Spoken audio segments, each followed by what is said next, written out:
Hey you and welcome. My name is Mike and you're listening to the latest episode of the That Chapter podcast. Today folks, I got a really good episode for you today. It's about a really insane story. It's also, just like a little FYI, a Mike solo episode. I'm looking across at an empty chair for today's episode. I asked Dirty Keith if he was gonna come, so he could tell one of his ghost stories, which he hasn't been having a whole lot of lately, and I could also describe to you what he's wearing, which is probably some form of black t-shirt, maybe with some kind of a metal band on it, but not today. I asked him and he said no. He said he's not coming onto today's episode of the That Chapter podcast because, folks, you guys are just making too much fun of him. He just said he just wasn't having it. And you can take my word for that. He said until he gets the respect he feels he deserves, he's just not coming. So there you go. That's what he said. I may be paraphrasing, and maybe he said he was busy, and maybe, well, you know what? Who knows why he's not here, really.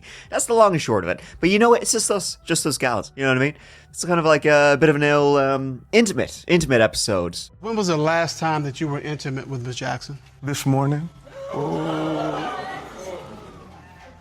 Let's just get into it. Yeah, I think it's best we just keep going, folks. Alright, boy, oh boy, do I have a wild one for you. This time, folks, we're going to Germany for a case that had the most skilled and experienced investigators across the country and the European continent completely and utterly bamboozled for the best part of 15 years. This case, it has it all, right? So buckle up, buckaroo. You got twists, you got turns, you get some more turns, you got even handbrake turns, if you can believe that. You'll be reaching in your own ass to see if there's another twist inside there after you hear this story. And that is most certainly what the police across Germany and Europe as a whole were doing at the turn of the new millennium. See, for many years, a serial killer was traversing the continent, striking at random, with no apparent motive or modus operandi. Love using that. It's a big-ass word, isn't it? Modus operandi. This was truly the case of a ghost. Now, let's get into today's old story, which began on March 26th, 2001. Okay, it didn't actually begin on March 26th, 2001, but I just thought it was a good place to begin telling this story. So let's get into it. It was in the southwestern German city of Freiburg that a 61-year-old antiques dealer named Joseph Walzenbach was found murdered in his shop. He'd been strangled to death with a length of garden twine and cord that had, somewhat ironically, been taken from the closed sign on the shop door. There didn't seem to be much sign of a struggle inside there, but considering it took place in this store, which was open to the public, anyone could have walked in during this murder. A small amount of money had been taken, making theft the most likely motive for the murder itself, and it took some time to clear the many people who had passed through the shop and had direct contact with Joseph leading up to his death. But once they had gone through all of those people, the investigators were left with a single unidentified DNA profile retrieved from Joseph's body. Now, even back in March 2001, Germany's national DNA database, run by the federal police, this is fun, the Bundeskriminalamt, BKA for short, thank God. It was still in its infancy, right? DNA testing back in 2001 ain't nothing like it was now, and then databases were not even remotely close. It was only established 3 years earlier in 1998. So testing, it took considerably longer than today, and comparison, even longer. Just as the case was seemingly more and more likely to be destined for the back of the freezer alongside those frozen peas you keep for emergencies, detectives, surprised. They didn't think this would be, they'd be getting a match. They thought this would be one you'd forget about, go cold. Well, they received a match. But the match of the DNA they received wasn't to a person. It was to another crime. On May 23rd, 1993, 8 years earlier, 62-year-old church warden Lisolette Schlenger, aka Lottie, she was expecting her friend over for tea and cake. In fact, she had just baked 2 lemon cakes for that occasion. Only when her friend arrived at Lottie's home in the German town of Idar Oberstein, there was no answer from Lottie and no sign of anyone inside the house. Now, knowing that Frau Lottie was not the type to suddenly disappear when she had arranged to see someone, and of course Lottie being on the older side, the police were called on, to perform a welfare check at her house. Better safe than sorry, that kind of thing. Lottie, as it turned out, was far from safe. The 62-year-old woman had been murdered, strangled to death with a length of wire used to bind a bouquet of flowers. She was found slumped over at her kitchen table. A day prior to her death, Lottie had withdrawn almost the full contents of her savings account, despite being known as a frugal woman. The money, or what became of it, was never found. Robbery seemed to be the motivation behind the murder. No sign of a break-in or forced entry, no sign of a struggle or a fight. Every indication was that Lottie was friendly with, or at least trusted her killer enough to have voluntarily let them into her house. There was altogether a bizarre lack of evidence. Whoever killed Lottie left little to no trace they'd ever been there. That is, except for one single DNA trace of foreign DNA found on a brightly colored teacup. The sample yielded a complete DNA profile belonging to a female donor and didn't match anyone who the police knew who had been in Lottie's kitchen. That made whoever had drunk from that cup the prime suspect in Lottie's murder. Despite having the likely killer's DNA, way back when, in 1993, there wasn't even a national database to compare it against. That wouldn't be set up for another 5 years. So when the traditional avenues of investigation dried up, so did the case, and Lottie's death remained unsolved. Suddenly though, 8 years later, with the murder of Joseph Walzenbach inside his own store, Lottie's death was right back in the spotlight. Despite Joseph's store in Freiburg being almost 6 hours away, or 550 kilometers away from Idar Oberstein, where Lottie Schlinger lived, there was enough similarities between the crimes, even with an 8-year time difference. Both strangulations, both older victims, both seemed to be motivated by monetary gain. Well, having matching DNA at both crime scenes, that was a huge breakthrough in these two murder cases. There had been 8 years between the first detection of the mystery woman's DNA and when it came up again. Thing is, detectives wouldn't have to wait anywhere near that long for it to turn up again. But this time, it wouldn't be at a murder scene. It was early October 2001, a few months on from the second killing of Joseph Walzenbach, and in a nightmare scenario I'm sure a lot of parents have run through in their minds, this is like worst nightmare kind of thing, the police were contacted by a panicked woman whose 7-year-old son, Jürgen Buehler, had unknowingly stood on a discarded needle in their local playground. This was in the city of Gerolstein. The needle obviously required testing, and in addition to confirming that it had been used to inject heroin, the forensic technicians were able to provide investigators with a complete DNA profile of the person they believed had used that needle and then discarded it where kids play. Following procedure, the detectives ran the sample against the National Criminal Database. Only instead of hitting on a suspect with a long history of low-level drug offenses and maybe a few petty thefts thrown in, like you might expect from, a discarded needle, it seemed that the person they were looking for who had left this needle was in fact actually wanted in relation to 2 active murder cases. Detectives on the 2 murder cases rationalized that this was the latest development, and it made sense. If the woman they were looking for was a heroin user, it made absolute sense that she might be desperate enough to kill to feed her habit. Now, some things they didn't add up. Addicts, notoriously messy, unorganized individuals. Whoever had killed Lottie and Joseph, far from it. Not only had they apparently killed 2 people in a close-up and personal way, they managed to leave absolutely no fingerprints, hair, or other forensic identification that they'd ever been there as they did it, only single strands of DNA. They'd remained undetected, and maybe more importantly, unarrested for anything, despite being a drug user. This DNA was popping up now in 3 different places, but never linking to an actual suspect who had been through the system. The existence of the mystery woman was also now known to the public, and as always with such a sensational story, she was even given the badass and creepy nickname of the Woman Without a Face, which is cool as shit. Gerolstein, by the way, where the needle was found, smidge under an hour and a half north of Idar Oberstein, and nearly a full 7 hours east of Freiburg, so it's fair to say whoever they were looking for got around quite a bit. Detectives reasoned that this fell in line with their suspect being an addict, as addicts they often live transient lifestyles. There was also the possibility that the suspect could even be a member of the Roma community, which would also explain the large distances between the scenes. Authorities were rightly confused, but hopeful that they weren't far away from a breakthrough. After all they really needed was for their suspect to get themselves picked up on a minor charge, and that was that. They then would be put in through the system, the DNA would match to an identification. You can't refute DNA.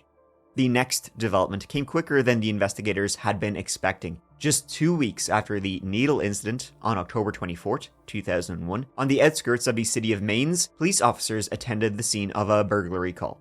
Someone had broken into a caravan, an RV. Oddly though, whoever had broken in had helped themselves to a biscuit, chomping in on a biscuit. Thing was, they didn't like it very much because they spat the biscuit back out. Never the oatmeal ones! Yeah! Even if they have chocolate chips in them, they're still oatmeal! Naturally, the spat out biscuit was tested for DNA, only to reveal that, yeah, you guessed it, the two-time murderer and heroin user was now, worst of all, a biscuit thief. What a piece of shit. Now, quite why the person would have gone to the trouble of wearing gloves, discernible, there was no fingerprints found, yet they left a huge chunk of DNA that baffled investigators. Why wear gloves, make sure you leave no fingerprints, no hair, but spit it, just hock a golly. It's weird. Once again, the location seemed to point to the killer being extremely mobile. Mainz is a couple of hours west of Gerolstein, where the needle was found, 3 hours north of Freiburg, and an hour and 10 minutes-ish west of Idar-Oberstein. So, kind of a little bit all over the place in Germany. However, the case that changed everything in the hunt for the woman without a face came on April 25th, 2007. In a sudden and brutal attack that left one police officer dead and another in critical condition, a bullet lodged in his brain. It was also the incident that would give the mystery killer their new nickname, the Phantom of Heilbronn. Heilbronn City, that's in South Germany. 22-year-old police officer Michelle Kisswetter and her partner, 31-year-old Martin Arnold, had stopped for lunch in the Therensween Wies Park. They unwittingly became part of Germany's biggest case of the 21st century so far.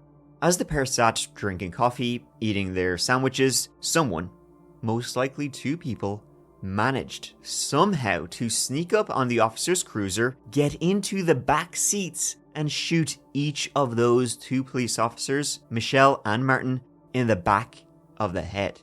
It was the pair's first day patrolling together. After firing the shots, the assailant had reached through and taken both of Michelle's and Martin's service weapons, Heckler & Koch's P2000s. Also, they took their handcuffs and multiple magazines, complete with ammunition. Michelle, she died instantly as soon as the shot was fired. Somehow, though, Martin not only didn't die despite taking a bullet to the head from just a few inches away, but ultimately he survived, and he would go on to make a physical recovery. He remained in a coma for about a month after the attack, and did require multiple surgeries, so it wasn't easy, and unfortunately Martin had suffered significant trauma. Not only was he incapacitated down one side of his body, but more importantly to this case, he had no memory of the incident or of the perpetrators themselves. Now, deaf in one ear, he still has pieces of the fragmented bullet in his head, he struggles with his balance, and he suffers from migraines to this day. It took the best part of 6 months for Martin to complete rehab and return to work. A desk job though from now on, no more patrolling for Martin. Always with high-profile murders, especially in the cold-blooded slaying of a police officer and the attempted murder of her partner, every resource was made available to the investigators. When you got a cop killer, things kind of go up a notch. Authorities went through every single inch of the car. Though the nature of the assault seemed almost like hit-like, professional, so there wasn't a lot of hope that anything would be found in the car. Only they did. Investigators managed to pull a complete DNA profile from the center console in the officer's car, likely left there when the killer reached in. The profile didn't belong to the officers or anyone else who had recently been in the car. It belonged to the Phantom of Heilbronn. In the wake of the murder of Kisswetter and the attempt on her partner's life, a special commission led by Chief Superintendent Horst Haug was set up and named Parkplatz, or parking place in English, after where the shocking incident took place.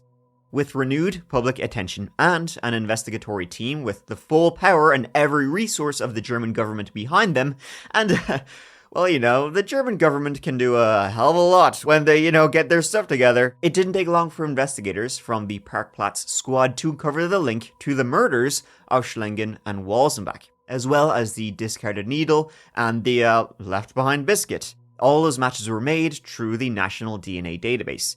The media, they also jumped on the trail, along with the German police, who were joined by Interpol, and soon the story of the Phantom of Heilbronn had gone international.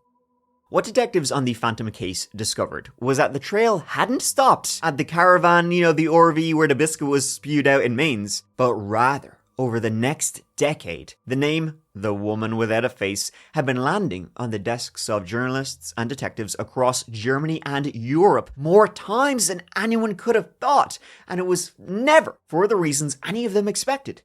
Usually in a situation like this, authorities would be happy when the subject of their hunt committed further crimes, each one providing some new snippet of information, a new piece of the jigsaw puzzle. But in the case of The Woman Without a Face, the Phantom of Heilbronn, each new piece that they discovered, each new crime they discovered she had done, it seemed to indicate that detectives were actually dealing with like a 4-dimensional million-piece jigsaw of an explosion in a Skittles factory. And then they had to put this jigsaw together on a treadmill.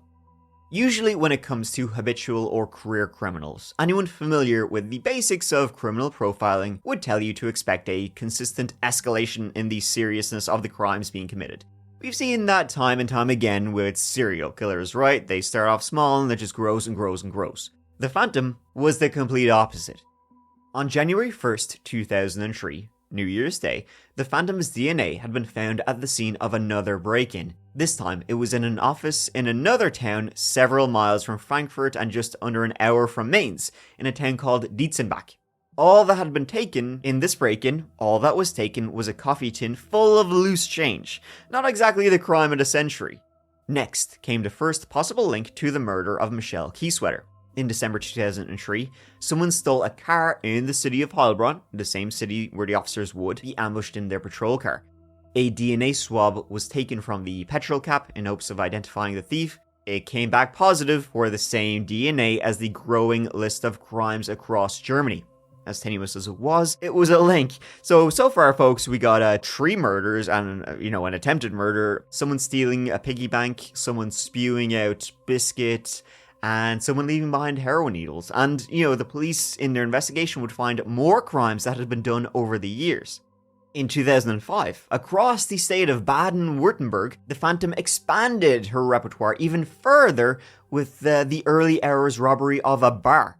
Forensic technicians were able to find multiple traces of the Phantom's DNA on 2 beer bottles and a wine glass.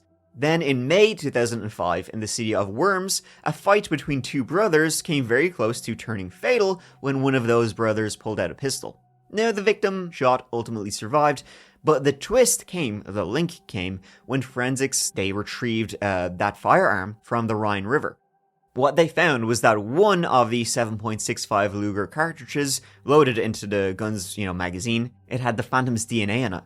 Now, the brothers involved in the altercation were part of Germany's Roma gypsy community, which sort of enforced the idea earlier that the Phantom of Heilbronn could be connected to the same community, if not even a member herself.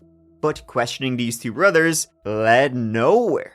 If he knew the identity of the Phantom, who had clearly been in contact with the firearm he used to shoot his brother, he wasn't saying anything. Something that would emerge as a new and unwanted theme in the case. The brother would even testify at trial that the gun was given to him by his father, and he didn't know of any woman who had ever touched this gun. The link to the Roma gypsy community was looking more and more likely when traces of the mystery woman's DNA was detected multiple times across the border again, this time in neighboring Austria, where the Phantom's DNA was found at 11 separate crime scenes. The offenses were all relatively low-level: burglaries, break-ins, car thefts, that kind of thing. In short, basically nothing too serious, nothing that screamed, double, triple killer, cop killer, attempted murder, right? These were all like petty stuff, as in they got the DNA from car handles, somebody just walking along the street testing every car door handle they could until one of the cars opened. Literally just some, scumbag looking to rob a car and hoping to get lucky. To make matters worse, and all the more confusing, the Phantom's DNA wasn't the only profile found at many of these scenes. It appeared the Phantom, she had a variety of accomplices, and she never worked with the same place twice. Literally a ghost. In some cases now, her accomplices were even picked up. They were arrested, but they would never talk. It was like they were scared of her. They came from all around Europe as well. There was no links between her accomplices. According to a contemporary article in The Guardian reporting on the ongoing hunt for the Phantom, a Slovakian man, a Serbian, and a Moldovan were just 3 of the suspects to have worked with the woman. None of them were talking. They would not say who she was. They gave up nothing. However, the Phantom crossing borders, it did give the German police access to information that their own DNA testing it could not provide them. See, this is really interesting. Actually, I'd never heard about this. But thanks to, the whole kind of Hitler-Nazi thing, there were concerns in Germany and sensitivity around genetics, basically. Has been since, the whole Aryan genetic purity, all that kind of shit. And so German DNA testing, even in criminal cases, to this day, it has some very strong limitations. More limitations than other countries due to, concerns about privacy, all that kind of stuff. I guess the Germans are like, man, talking about genetics before didn't do us a whole lot of good. Maybe we should just avoid the whole genetics business. Authorities, for example, are not allowed to use DNA to discern a person's race or ethnicity, not even hair or eye color, thanks to concerns about DNA technology's potential use in eugenics. So no genetically engineered master race for you lads. Austria, though, hasn't got the same limitations. So their own testing that had detected the suspect added the likelihood that the Phantom was a woman, blonde hair, blue eyes. Though that conclusion was, no means certainty, right? For the time being, all the authorities could do is continue to catalogue the growing list of the Phantom's European adventures, hoping for that one critical slip-up that would give them their woman red-handed. By the time the Phantom executed Officer Michelle Kieswetter in April 2007, they had racked up more than 40 crimes across Europe, and they were not done yet. Even with the full force of some of Europe's best investigators chasing her, she remained as active as she was elusive. In 2007, Heilbronn police investigated 18 murders. Only Michelle's case was the one they couldn't solve. On January 30th, 2008, 3 Georgian men traveled to Heppenheim, South Germany. The men had arranged to buy several used cars and take them back to Georgia to sell them on again. All 3 Georgians were later found dead, their bodies dumped in the Rhine River. It didn't actually take long for their murders to be solved. 2 men were quickly arrested, and one of those men happened to be a police informant. Going to go out on a limb here and say he probably didn't get his Christmas bonus that year. As part of the arrangement the man had with the local police, they had provided him with a car to use in his informing, a used station wagon. The same car, he would later say, was used to transport the 3 dead men. I'm guessing the police were not quite chuffed that the car they gave their informant was used to commit a pretty horrifying crime. But it was in that car that the Phantom of Heilbronn's DNA appeared yet again. Now, both men arrested refused to identify a third party. Each blamed the other for the murders and swore their own involvement was limited to simply moving the bodies. Once again, they weren't talking. And given one of them was a police informant, I think it's safe to say former at this point, detectives were beyond frustrated at his newfound pledge of silence. 2 months later, the Phantom's DNA showed up at the scene of a break-in at a disused swimming pool. The same month, and into the following month, the Phantom's DNA showed up at 4 separate home invasions in Germany. In April, it popped up in connection to another burglary of an apartment. Then in May, when the head of a cleaning staff at a fishing lodge was assaulted and robbed. The victim was struck from behind late at night, robbed of €300. The Phantom's DNA was found in the same room, though not on the victim herself, and the victim didn't see who attacked her. Given these suspects' track record, this is going crazy. In October 2008, 45-year-old auxiliary psychiatric nurse Diana Pavlenko was seen through the window of her home in Wiesberg, just 15 minutes from Heilbronn, as she stood doing the washing up. 4 days later, Diana Pavlenko's body was found, not far from the hospital where she worked. The more the detectives they tried to dig into her life, who would kill her, the less they found. Diana was fiercely private and very guarded about her personal life. Even her neighbors of 20 years didn't know much about her. Diana had been on holiday leave for about a week at the time of her death, so she hadn't been into work that day. The connection to the Phantom of Heilbronn came when forensics swabbed her car. They found trace DNA left by the International Woman of Mystery. It led police to open up a new theory that maybe the woman they were looking for was an ex-patient of a hospital where Diana had worked. The theory was strongly refuted by the hospital's head physician, but the detectives, they still interviewed staff at the hospital, hoping finally maybe one of them will give a clue to who the Phantom of Heilbronn was and put an end to this mystery. By late November 2008, despite not having a name to put on the profile, German police suspected their woman was most likely still somewhere in southern Germany. The team chasing the Phantom took thousands of samples from women across the country, including more than 3,000 homeless addicts and women convicted of serious violent crimes, in the hope one of them might just put a face to the Phantom at last.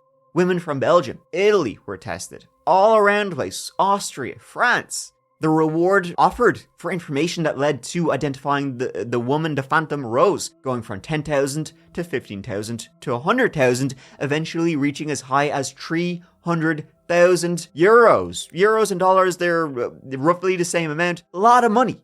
Even when the case was far from over, no one was speaking. No one was cutting a deal. Yet, if the woman was finally named, police were still going to have to explain why the woman's DNA was found at all of these scenes. It was going to be basically a prosecutor's nightmare. And it would be a prosecutor's nightmare. Just, not in the way anyone expected. The end to the 16-year-long investigation finally came in 2009, with the case of an unidentified deceased man in France. Tragically, the man's remains had been found, burned beyond recognition. Little was certain in the case, except that the victim was a biological male. Now, DNA testing had come a long way from where this all began with Lottie Schlenger's death in 1993. And of course, the French authorities, they had none of those self-imposed limitations that the Germans had. In the late 2000s, very little was now needed to identify a body. Right back then, in the early days, you need a shitload of DNA to give you a link. Now, you could use, sweat. Even a fingerprint could provide enough DNA to be tested. And that is exactly what the French authorities did, trying to identify this dead, burned beyond all recognition person. See, they had a missing persons case on file that they thought maybe the identification behind the charred remains found. In order to test the theory, though, of who this person really was, they would need a sample from the missing man to match to the burnt remains. Well, of course, he was missing. How are you going to get DNA sample of a missing man? But because the man had been an asylum seeker, authorities had his fingerprints on file from when he lodged his application. That meant they could just go back to his original paper application, lift a fingerprint from it, which they could then, and this is pretty amazing, lift enough trace DNA from the oil and sweat left behind in the fingerprint to test against a sample from the deceased burnt man. And that's exactly what they did. And what was the result? Voila! The Phantom of Heilbronn! Okay, no, the authorities were like, I don't think, well, first of all, the Phantom of Heilbronn is a woman. This cannot be the Phantom of Heilbronn. These burnt, charred remains were not an asylum seeker. No, right? So the authorities said, yeah, this isn't right. The victim was definitely a biological male. Something's not correct here. Immediately, they were like, what's the logical thing? It's contaminated. They informed the German authorities through Interpol, and of course, reran their tests. The second test they did confirmed, yes, the dead man was the missing male asylum seeker. The first test was wrong. Somehow the sample had become contaminated. But how? In order to get to the truth behind how the same woman's DNA had managed to be found at so many different scenes, authorities first needed to determine what all of the tests had in common. How can this all be the same woman? Thankfully, the answer came almost immediately. Every single DNA test they did that they attributed to the Phantom of Heilbronn across all of the countries involved had used the same cotton swabs to take the samples. The final answer to the Phantom's identity lay in a packing warehouse in Bavaria and was as frustrating as it was mundane and anticlimactic. German authorities traced the batch of all the swabs all the way back to the early 90s, and then they were able to track down each of those that had been working in the factory at that time. Sure enough, one of them, an unnamed worker, that was the Phantom of Heilbronn.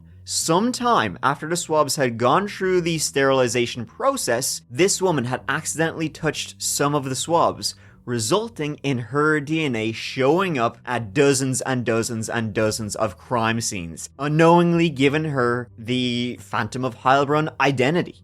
By the way, the swabs that she accidentally touched, they were never meant to be used for criminal forensic testing, so there's kind of a bit of a mix-up there anyway, and I'm sure you'll probably understand yourself why the woman has never been named publicly. And I don't think I'll dig into it here. Probably not cool. I don't think she would appreciate being, oh yeah, I'm sort of accidentally the Phantom of Heilbronn, and my DNA has shown up at many murders and all sorts of crimes. In March 2009, it started to become apparent that the German police may have made a huge mistake when it came to the investigation into Kieswetter's death. But the extent of the mess-up wouldn't become public for several more months. It's actually kind of amazing that it was the French who figured this out after so long. Nothing against the French. It's just you think like the Germans who were racking up 10, 20, 30, 40 crimes. It never occurred to them that the same DNA kept coming up that, hey, maybe we should just double check and just rule out contamination. They never once checked that. They never once even thought of that. They invented this fictional serial killer. It's crazy. The investigation ended with a whimper. German authorities had invested more than 16,000 overtime hours into the hunt for the Phantom at the cost of multiple millions of euros. That's not to touch on the amount of time and resources that had been redirected from other serious crimes. And the case of the Phantom had been covered by dozens of international news outlets. And the thing was, a lot of these cases, that they attributed to the Phantom, they would never be solved because of the contamination at the crime scene. Some of those murders I spoke about still unsolved to this day.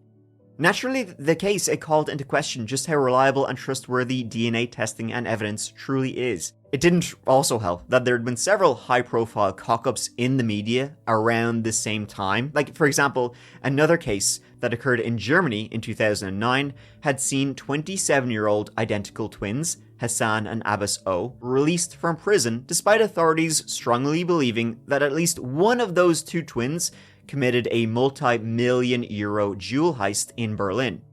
What happened was that in January 2009, three masked men had broken into a famous luxury jewelry and watch store, Kaufhaus des Westens. The three masked men were seen on camera breaking in, taking more than 5 million euro worth of watches and jewels, right? That's a big score. Thanks to the men wearing masks and the DNA of two being indistinguishable from another, it meant absolutely nothing that their DNA was found at the scene on a discarded glove.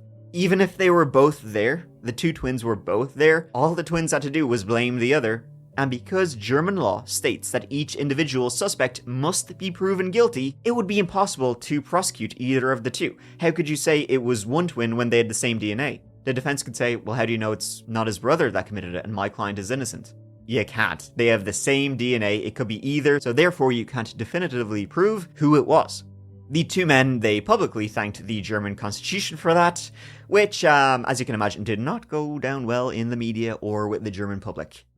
Now, Michelle Kieswetter's death was still a brutal and unnecessary crime against not just Michelle, but German society as a whole. And that needed to be solved, the murder of this police officer. Now, fortunately, this one case, it does at least have a little bit of justice, if not a full-on karma beatdown for the actual killers. On November 4th, 2011, after a bank robbery went wrong, two men, Uwe Bohnhart and Uwe Mundlos, they were discovered having killed themselves to escape capture. Both of these two Uwes, they were both members of a far-right neo-Nazi terror group in Germany, National Socialist Underground, NSU. They were also very much wanted men well before that bank robbery that went wrong. But it was that turned police up to their hideout, which was a rented motorhome, and once police surrounded it, the men turned their guns on themselves, set the caravan on fire. Now, the two Uwes were suspected in the killings of 10 people, mostly Turkish immigrants and one Greek immigrant, who had been shot dead in public, often while at their place of work. Thanks to the locations of the majority of those murders being at kebab shops, the crimes earned the nickname the Donor Killings. The men were also wanted in connection with bombings that the NSU had carried out at a Turkish cafe in Nuremberg in 1998 and two more in Cologne, 2001, 2004.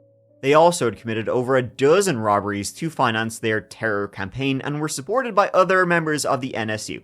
So, them both, shooting themselves dead and the caravan being set on fire, not going to be a whole lot of tears shed for them. Now, several more surviving members of that same terror group, the NSU, they were currently involved in a huge trial. Inside that rented camper van where the two Uis were found, along with a stockpile of illegal firearms and other supplies, that's where officers found Michelle Keysweater's missing Heckler & Koch P2000 service pistol and her handcuffs. So, though, while it will, it's unlikely it will ever be 100% solved, thanks to, them taking the coward's way out, it is suspected that they were behind the killing of the young officer and the attempted killing of her partner. It's a bit of a shame that they will never face a courtroom, but at the end of the day, them burning to death, shooting themselves and then burning, their corpses burning, let's not cry over spilt milk. And there you go. That is the story of the Phantom of Heilbronn. It's crazy. And like I said, a lot of those crimes that were attributed to the Phantom will never be solved. And it's just insane that it took them so long to try out. Maybe it's contamination. Maybe our testing is just wrong. Have we ever tried that instead of attributing, 40 plus crimes to this killer? For a brief time, they considered that the Phantom might be a transsexual or transgender. That was mainly thanks to a man being seen at some of the crime scenes, yet the DNA being come back as that of a biological female. So the police, they were they're taking on the appearance of a man, disguising themselves as a man, but, they're maybe to throw off, witnesses or their identity. They were, reaching up their ass to try and find an actual definitive link between all of these crimes, and it turns out the crimes were not linked whatsoever.